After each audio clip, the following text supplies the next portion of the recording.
Actually, nakalagay lang siya sa list ko. Sabi ko, parang start of this year, nakalagay na ba bootcamp. I'm super grateful na napunta ako dito. Parang nagkaroon siya ng impact, super impact. As in, I experienced two sides. Being a participant and also staff. So I appreciate that kind of group you receive from the side.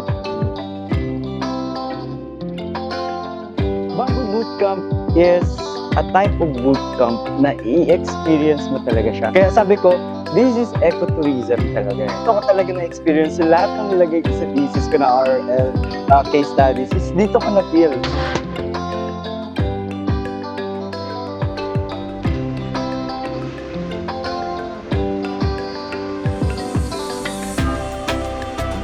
Gusto kong masimulan kung ano yung natutunan ko dito. Kaya isa din is creativity na hindi lang basta square na ganyan. And you can curve it and you can triangulate it para mas maging matibay.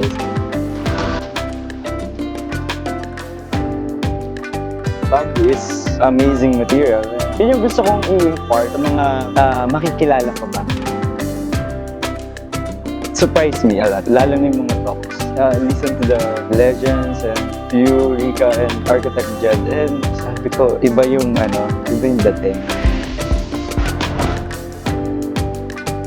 It hit me hard na I realized that I know nothing pa talaga when it comes to bamboo. So it humbles me. It humbles me na, Rafi, ito ka pa lang. Ganun, parang ginanon ako.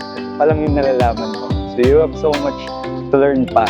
So open up yourself or empty yourself. Sabi ko nga, diba, I should empty myself and lower my pride or ego or something like that. So I can absorb this knowledge or learnings from everyone.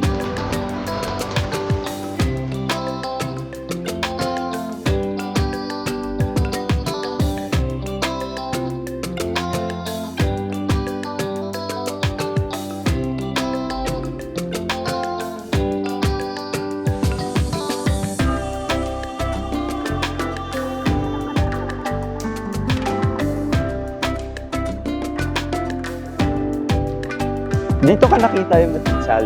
So is hindi siya magiging ganito kung wala yung community. So hindi siya maitatayo ng basta-basta kung wala yung community. And kailangan mo i-respect yung mga tao na nasa paligid.